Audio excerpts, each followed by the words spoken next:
ونستعينه ونستغفره ونعوذ بالله من شرور أنفسنا ومن سيئات أعمالنا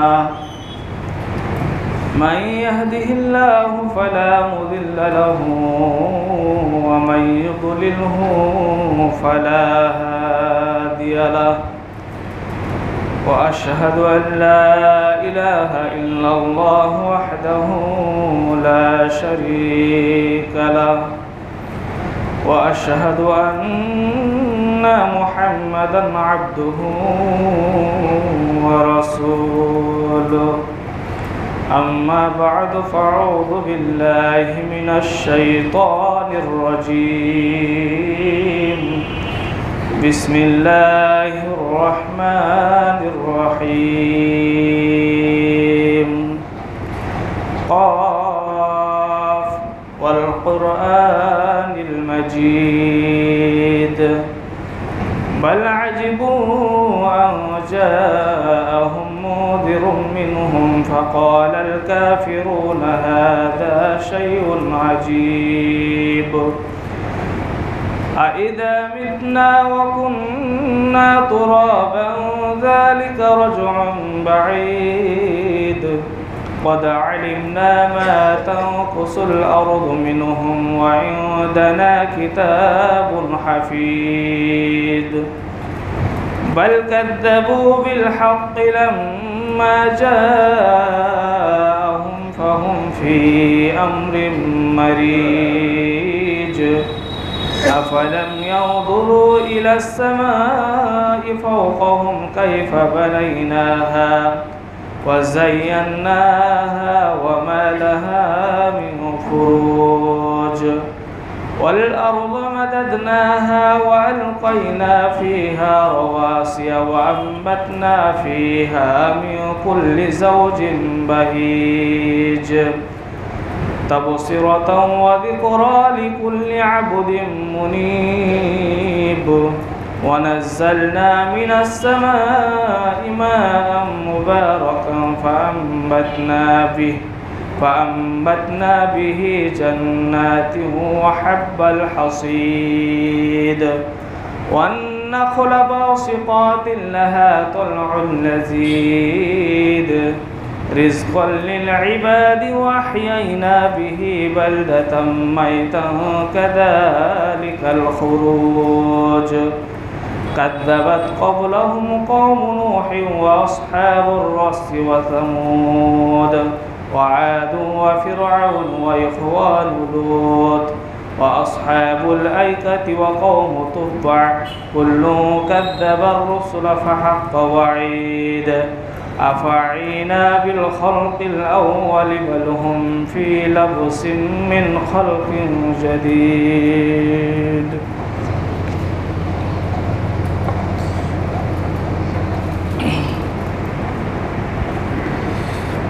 إن الحمد لله نحمده ونستعينه ونستغفره ونعوذ بالله من شرور أنفسنا ومن سيئات أعمالنا من يهده الله فلا مضل له ومن يضلله فلا هادي له وأشهد أن لا إله إلا الله وأشهد أن محمدًا عبده ورسوله الذي أرسله بالحق بشيرا ونذيرا وداعيا إلى الله بإذنه وسراجا منيرا أما بعد فأعوذ بالله من الشيطان الرجيم بسم الله الرحمن الرحيم الحمد لله رب العالمين الرحمن الرحيم مالك يوم الدين إياك نعبد وإياك نستعين اهدنا الصراط المستقيم صراط الذين أنعمت عليهم غير المغضوب عليهم ولا الضالين آمين وقال النبي صلى الله عليه وسلم لا صلاة لمن لم يقرأ بفاتحة الكتاب সম্মানিত বেগুনবাড়ি মণ্ডলপাড়া জুম্মা মসজিদের আমার সামনে উপবিষ্ট ছোট বড় আমার শ্রদ্ধাভাজন মুসলিম ভাই ও বাবজি আমার, পর্দার অন্তরালে পর্দানাসীন আমার মা ও ভগ্নীগণ, সমস্ত প্রশংসা স্তুতি আরাধনা হামদ ও সানা সে মহান আল্লাহ তাআলার জন্য, যে রব্বে কারীম তিনি আমাদের সৃষ্টিকর্তা, যে আল্লাহ তাআলা তিনি আমাদের রিজিকদাতা, আইনদাতা, বিধানদাতা, যে আল্লাহ তাআলার প্রশংসা সারা পৃথিবীর যত মাখলুক রয়েছে সমস্ত মাখলুক, এছাড়াও পৃথিবীর এবং আসমানে যা কিছু রয়েছে সমস্ত কিছু পশু পাখি থেকে শুরু করে জীব জন্তু জানোয়ার সকলেই যে আল্লাহ তাআলার প্রশংসা করে, সে আল্লাহ তাআলার প্রশংসা করে আমরা শেষ করতে পারি না। তাই আমরা সকলে সংক্ষিপ্তে একটি ছোট্ট বাক্যের দ্বারাই সেই মহান আল্লাহ সুবহানাহু ওয়া তাআলার সংক্ষিপ্ত প্রশংসা করি। আমরা সকলে বলি আলহামদুলিল্লাহ।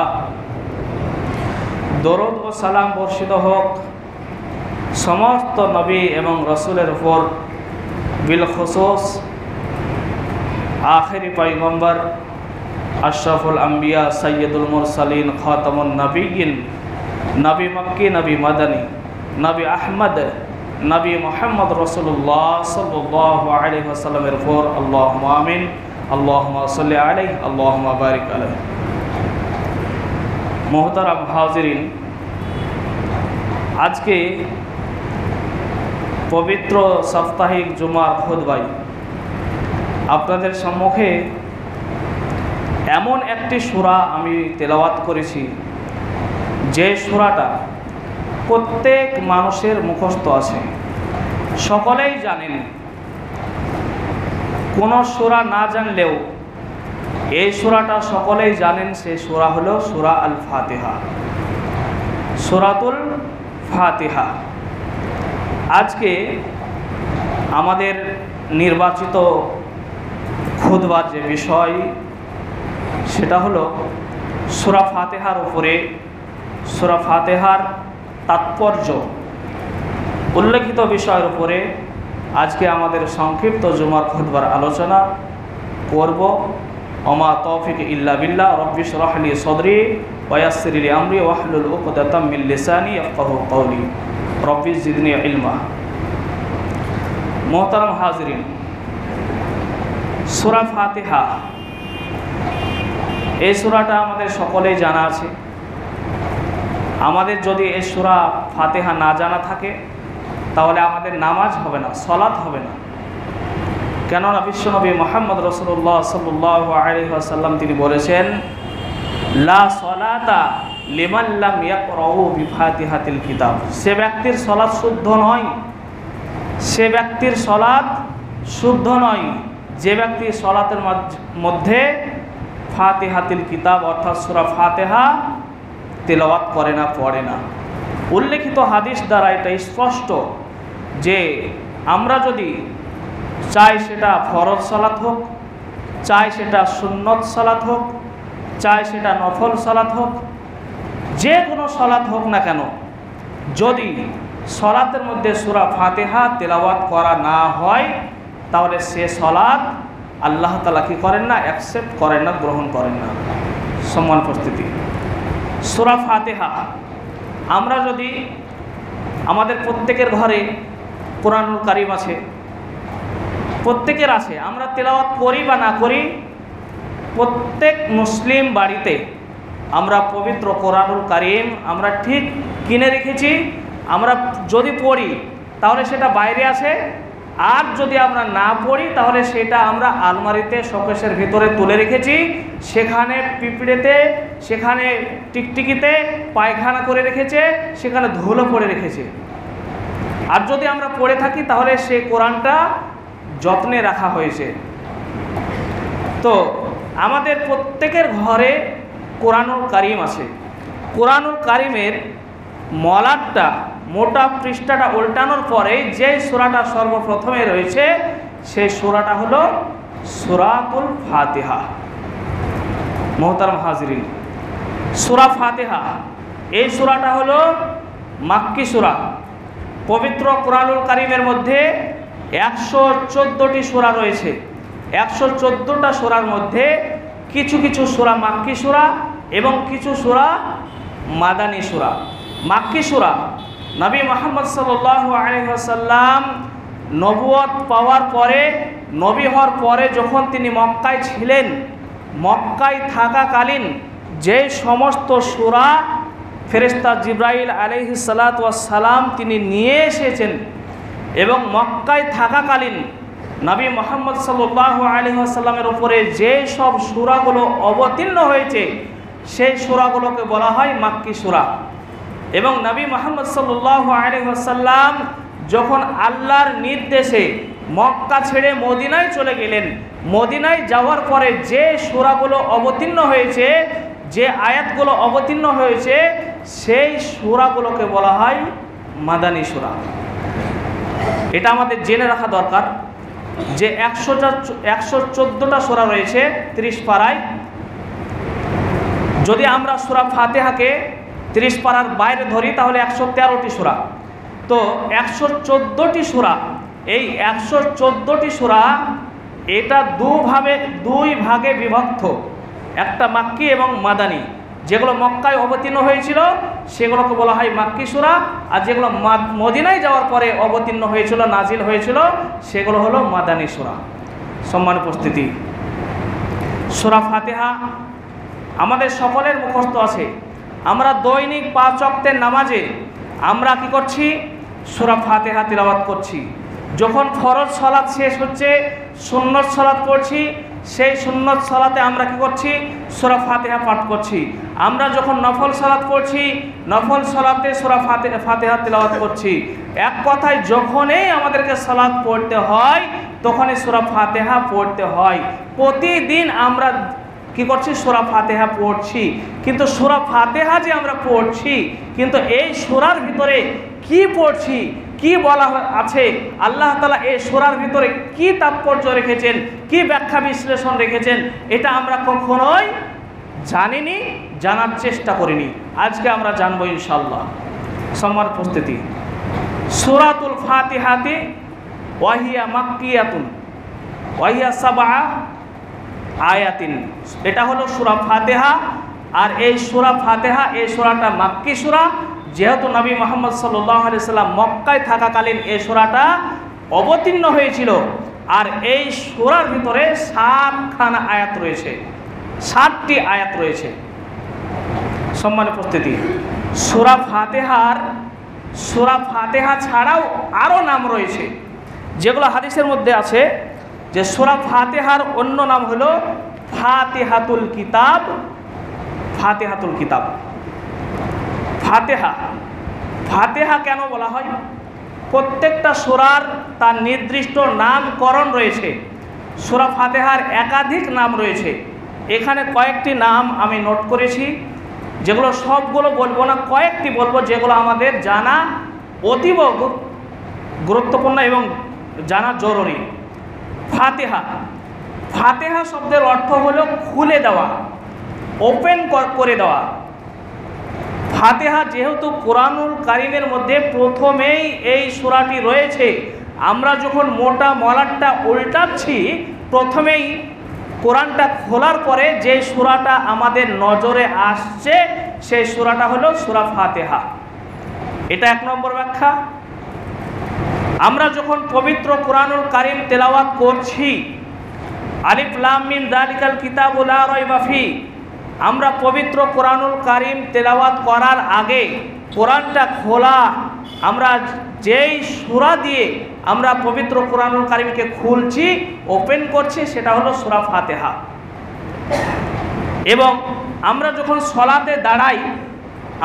সলাতে দাঁড়াই আল্লাহু আকবার বলে আমরা তাকবীরে তাহরিমা কি করলাম, পড়লাম। তারপরে দোয়ে সানা পাঠ করলাম। দোয়ে সানা পাঠ করার পরে আমাদেরকে কেরাত পড়তে হয়।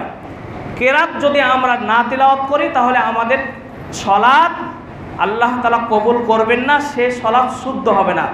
আমরা যে তেলাওয়াতটাকে খুলছি, ওপেন করছি, এটাও সূরা ফাতিহা দিয়ে। আল্লাহু আকবার বলে তাকবীরে তাহরিমা পাঠ করলাম, তারপরে দোয়ে সানা পাঠ করলাম, তারপরে আর রহমান আল্লামাল কোরআন খালাকাল ইনসান পড়লাম, সালাত হবে না।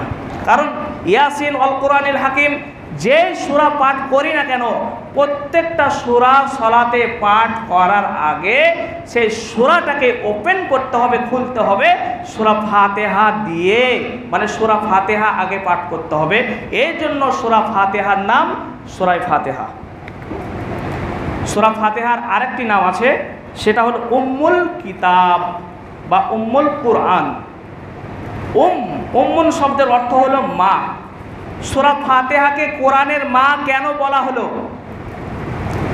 আমাদের মা বোনেরা তারা নামাজ পড়তে এসেছেন আজকে জুম্মার খুতবায়। মনে করুন ওপরে 20টা মহিলা রয়েছে, আর 20টা মহিলার ভিতরে একটা বৃদ্ধা বয়স্ক মহিলা রয়েছে। যদি বলা হয় এই 20টা মহিলার মা হলো এই বৃদ্ধা, এই বয়স্ক মহিলাটা, তাহলে যে আরও 20টা মহিলা রয়েছে তাদের সম্মান বেশি, নাকি একদিকে যে বয়স্ক যে বৃদ্ধা মহিলা যে তাদের মা তার সম্মান বেশি? অবশ্যই আপনি উত্তর দিবেন যে এই 20টা মহিলার যে মা, যে বৃদ্ধা মহিলা, তার সম্মান বেশি। এছাড়াও আল্লাহ রাসূল সাল্লাল্লাহু আলাইহি ওয়াসাল্লাম তিনি হাদিসের মধ্যে স্পষ্ট করে দিয়েছেন যে একজন মা তার সম্মান কত বেশি। এই দিক দিয়ে যদি আমরা দেখি যে সূরা ফাতিহা এবং তার সন্তান রয়েছে 113টা, সেই 113টা সন্তানের মধ্যে তাদের নাম কি? তাদের নাম হলো সূরা বাকারা, তাদের নাম হলো সূরা আল ইমরান, তাদের নাম হলো সূরা নিসা, তাদের নাম হলো সূরা মাইদা, তাদের নাম হলো সূরা আনাম, তাদের নাম হলো সূরা আনফাল, তাদের নাম হলো সূরা তওবা। এরকম করে যে 113টি সন্তান রয়েছে, সে 113টি সন্তানের মা হলো কে? সূরা ফাতিহা। বিশ্বনবী মুহাম্মদ রাসূলুল্লাহ সাল্লাল্লাহু আলাইহি সাল্লাম তিনি গোটা কোরআনের ভিতরে যে সূরাটাকে সব থেকে বেশি মর্যাদা দান করেছেন, তাকে মায়ের সম্মান দিয়েছেন, সেই সূরাটা হলো সূরাতুল ফাতিহা। এবং তাকে নবী মুহাম্মদ সাল্লাল্লাহু আলাইহি সাল্লাম তিনি বলেছেন উম্মুল কুরআন, অর্থাৎ কোরআনের মা। সম্মানিত উপস্থিতি, সূরাতুল ফাতিহার আরেকটি নাম আছে, সেটা হলো সূরাতুল হামদ, অর্থাৎ প্রশংসনীয় সূরা। যেহেতু এই সূরাটা আমরা প্রথমে কি তেলাওয়াত করছি, আলহামদুলিল্লাহি রাব্বিল আলামিন, সমস্ত প্রশংসা, যাবতীয় প্রশংসা সে আল্লাহ তাআলার জন্য, যিনি সর্বজগতের, যিনি প্রতিপালক, যিনি রব। যেহেতু এই সূরাটা প্রথম শুরু হয়েছে আল্লাহ তাআলার প্রশংসা দিয়ে, আল্লাহ তাআলার হামদ দিয়ে, আল্লাহ তাআলার শুকরিয়া দিয়ে, এই জন্য এই সূরা ফাতিহার অন্যতম একটি নাম হলো সূরাতুল হামদ। সূরা ফাতিহার আরেকটি নাম, সেটা হলো সূরাতুস সালাত।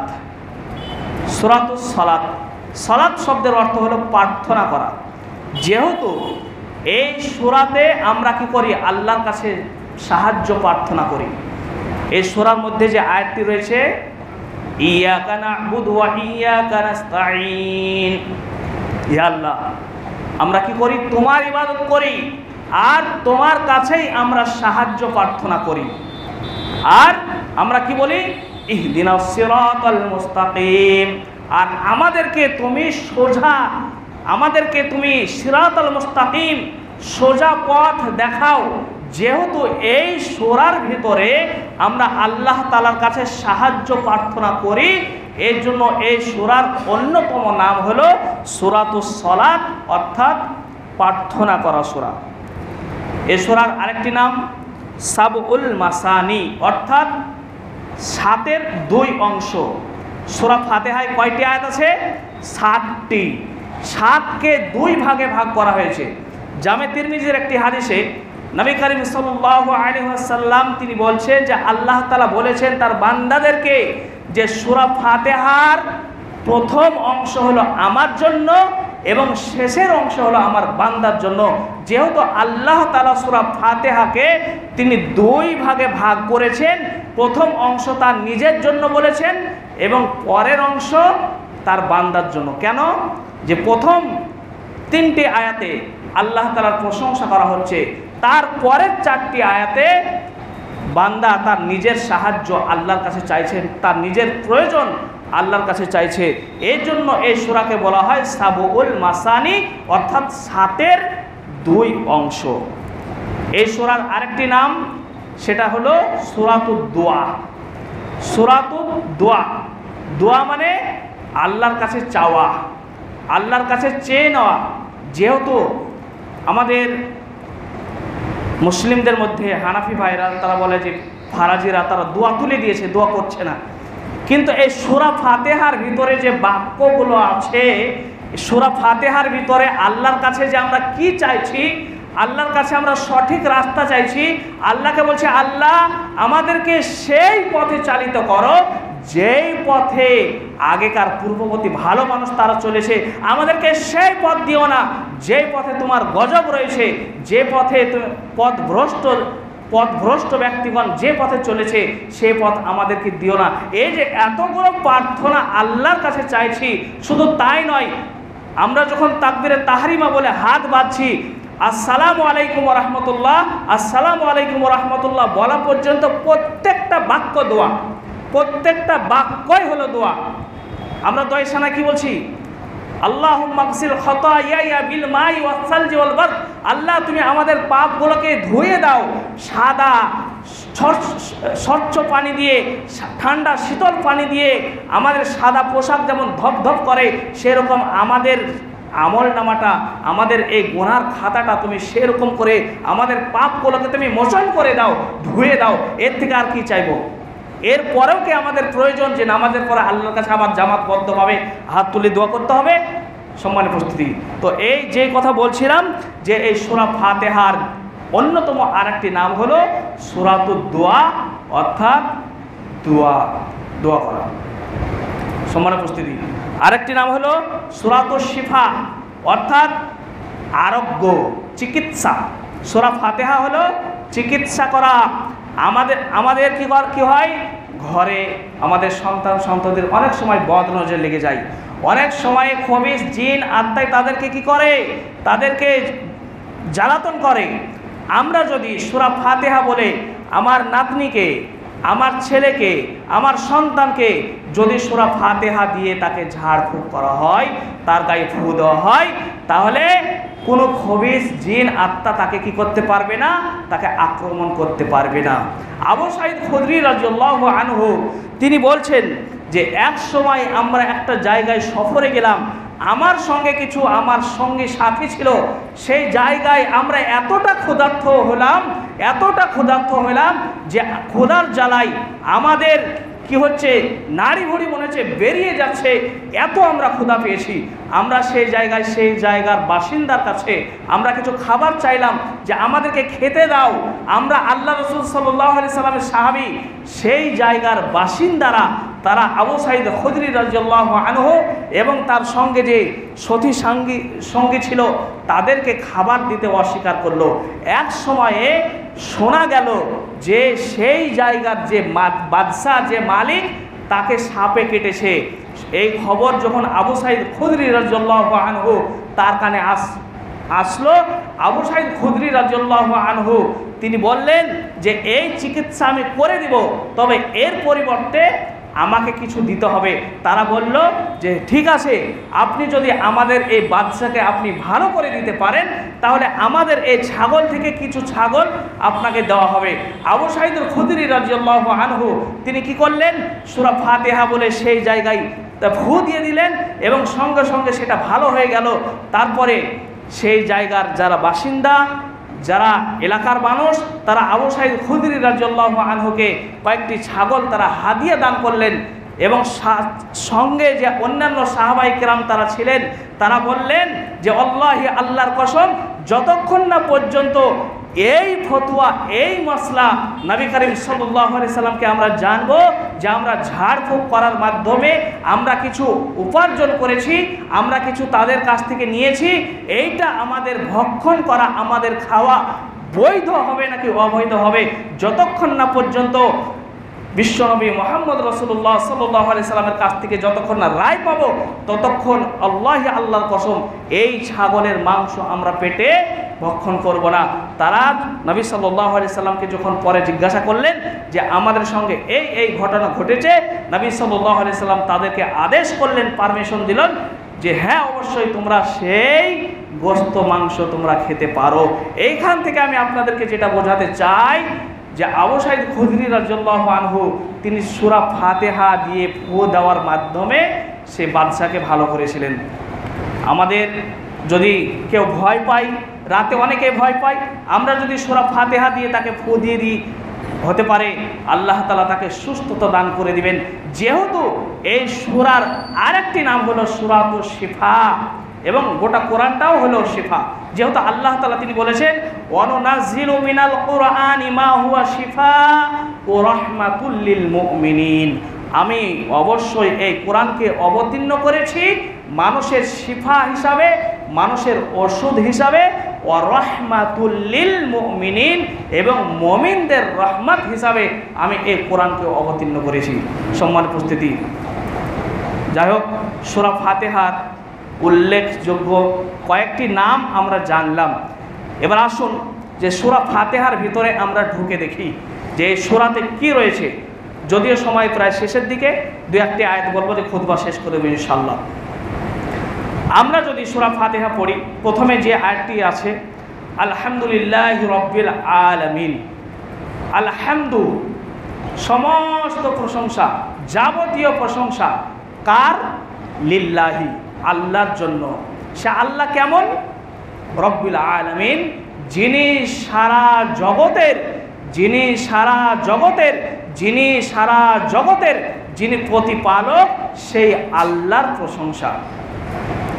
এখানে তাফসির ইবনে কাসিরে হাফিজ ইবনে কাসির রাহিমাহুল্লাহ তিনি বলেছেন যে আলহামদু এই শব্দটা এমন একটা শব্দ, এমন একটা প্রশংসনীয় যে বাক্য, যেই বাক্যটা, যেই কথাটা একমাত্র আল্লাহ তাআলা তিনি শোনার যোগ্য এবং আল্লাহ ছাড়া অন্য কেউ দুনিয়ার কোনো মানুষ যোগ্য নয়। এখানে আল্লাহ তাআলা সূরা ফাতিহাটা এইভাবে বলতে পারতেন আশ-শুকরু লিল্লাহি রাব্বিল আলামিন, কারণ হামদ মানো প্রশংসা, শুকর মানো প্রশংসা, কিন্তু আল্লাহ তাআলা এখানে শুকর শব্দটা না এনে আলহামদু শব্দটা এনেছেন এই জন্য যে আলহামদু এই সব থেকে অর্থাৎ প্রশংসারও প্রশংসা হয়। আপনারা জানেন যে প্রশংসার তারও প্রশংসা রয়েছে। আমি একজন ব্যক্তির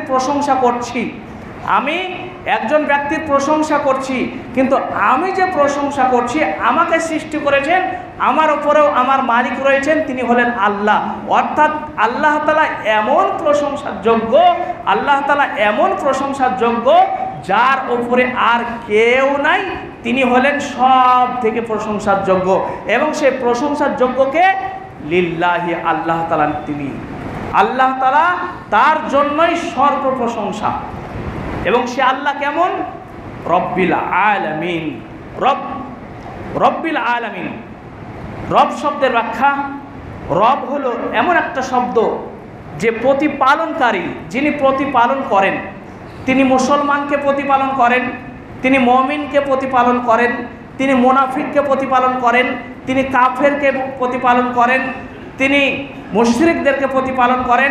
আল্লাহ তাআলা পৃথিবীতে যত মাখলুক রয়েছে, পৃথিবীতে যত সৃষ্টিকোণ রয়েছে, চাই তারা আল্লাহকে মানুক বা না মানুক, আল্লাহ তাআলা প্রত্যেক মাখলুকের, শুধু মানুষ নয়, পৃথিবীতে মানুষ ছাড়াও জিন আছে, শয়তান আছে, পৃথিবীতে কত অসংখ্য পিপীলিকা আছে, কত বনের হিংস্র জন্তু জানোয়ার আছে, প্রত্যেক জিনিসের আল্লাহ তাআলা যিনি রিজিকের ব্যবস্থা করে দিচ্ছেন, যিনি খাবারের ব্যবস্থা করে দিচ্ছেন, তিনি মুমিনকেও খেতে দিচ্ছেন, যারা মসজিদে নামাজ পড়ছে তাদেরকেও খেতে দিচ্ছেন, যারা মসজিদে নামাজ পড়তে আসছে না তাদেরকেও খেতে দিচ্ছেন, যারা আল্লাহকে গালিগালাজ করছেন তাদেরকেও খেতে দিচ্ছেন। এই জন্য আল্লাহ তাআলা তিনি হলেন রব। আর আমার যদি 5টা সন্তান থাকে, আর একটা সন্তান যদি আমার অবাধ্যে চলে, তাহলে আমি পিতা হিসাবে তাকে কি বলি, যে তুই আমার অবাধ্যে চলছিস, এই জন্য তোকে আমার এই ভিটা ছাড়া হতে হবে, তোকে এই জায়গায় থাকতে দিব না, আমার এই বাড়ি ছেড়ে তুই বেরিয়ে যা, তুই অন্য জায়গায় গিয়ে ঘর বাড়ি করে থাক, কেন যে তুই আমার কথা শুনছিস না। এই হলাম আমরা দুনিয়ার মানুষ। কিন্তু আল্লাহ তাআলা যে তার ওপরে কত রহমত রয়েছে, তিনি যে রব, তার এটা পরিচয় হলো যে আল্লাহকে যারা গালি দিচ্ছে, আল্লাহকে যারা মানছে না, তাদেরও খাবার ব্যবস্থা আল্লাহ করে দিচ্ছেন। যারা হিন্দু, যারা মুশরিক, তারা কি খেতে পায় না? তারাও খেতে পায়। একজন মুমিন মুসলমান তারা যেভাবে খেতে পাচ্ছে, 3 বেলা পেট ভরে খেতে পাচ্ছে, একজন হিন্দু, খ্রিস্টান, জৈন, বৌদ্ধ আরও যারা আছে তাদেরকেও তাদের রিজিকের ব্যবস্থা কে করছেন?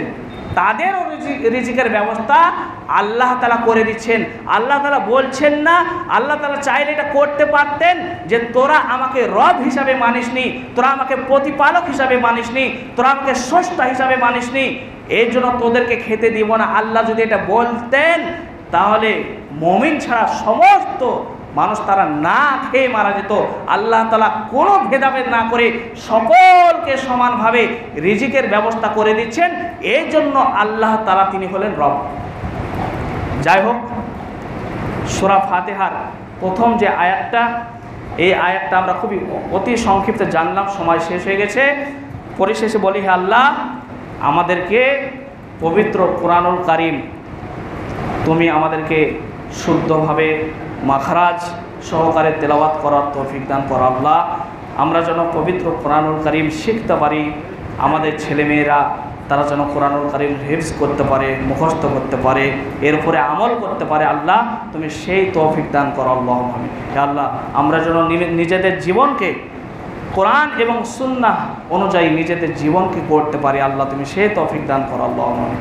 হে আল্লাহ, আমাদের আত্মীয় স্বজন যারা বিছানাগত হয়ে আছে তাদেরকে তুমি সুস্থতা দান করো। আল্লাহুম্মা আমিন। হে আল্লাহ, আমাদের আত্মীয় স্বজন যারা মরে গেছে তাদের কবরকে তুমি জান্নাতুল ফেরদাউস বানিয়ে দাও। আল্লাহুম্মা আমিন। হে আল্লাহ, আমরা যারা অসুস্থ আছি আল্লাহ তুমি আমাদেরকে আরোগ্য দান করো। আল্লাহুম্মা আমিন। হে আল্লাহ, তুমি বড় দয়াবান, তুমি রহমান, তুমি রহিম, তুমি আমাদের সকল আশা, সকল আকাঙ্ক্ষা, সকল বাসনা তুমি পূরণ করো।